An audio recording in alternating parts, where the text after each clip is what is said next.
Hello everybody. My name is Ken Ishiwata. Working for Marantz almost for 40 years. Marantz brand exists for so many years, since 1953. So you can imagine we have a lot of history and a lot of amazing product in our range. And I'm responsible for making product following our philosophy. And I will keep doing that for the rest of my life, I would say.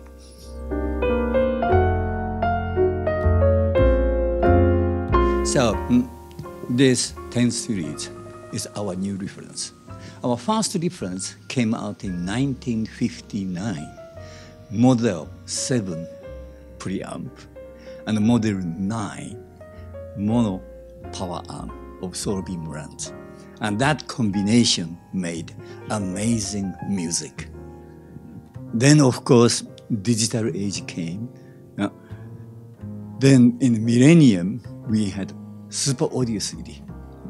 And that, of course, required real high resolution, bigger power, dynamics. So we had to come up with another reference system. And we have done that with SC7 preamp and MA9 power amp. SC7 preamp was fully balanced circuit. As you may know, many so-called balanced preamp internally on the volume control, they are converted to the single-ended because it is easier. Yeah. So then they convert back to balance. This for me, it's crazy. But okay, many audiophiles, they prefer that anyway on the balance. So in our case, on SC7, we did a proper balance from input to output.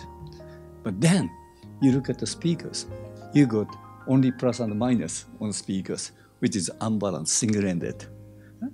So in fact, you have to convert balance to unbalanced somewhere. And that you do that normally on a power amp. So when we decided to do this second generation in the millennium to do the real top-end reference system, we said, okay, we're going to do something completely different the way we drive speakers. We're going to drive it in a balanced way. So we decided to put two power amps in monoblock. And each amplifier, one is making positive half of waveform amplifier, one, and negative half of music in another amplifier.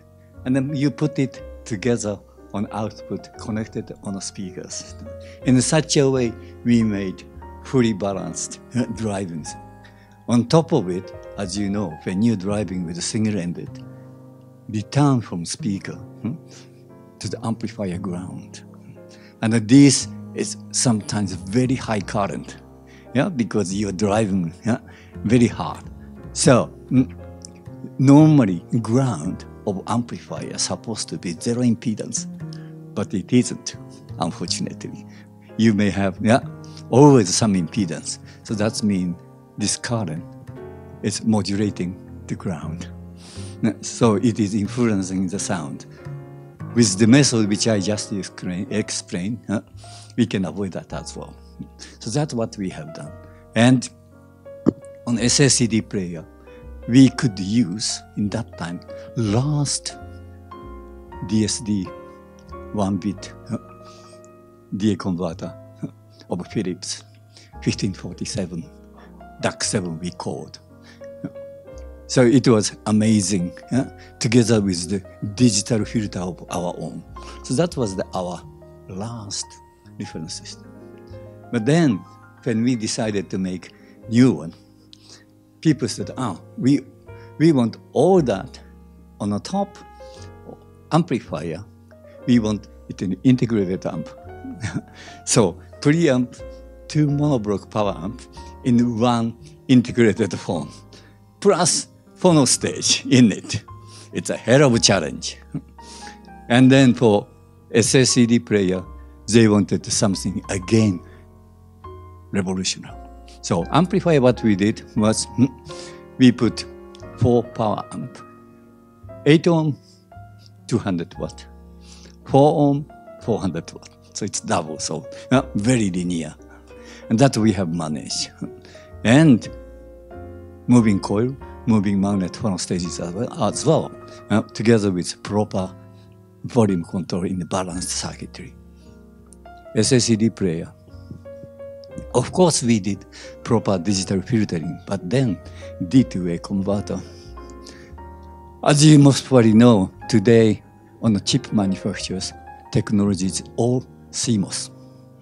CMOS, you can have high speed, high specification without any problem. So you can have like 192 24-bit without any problem.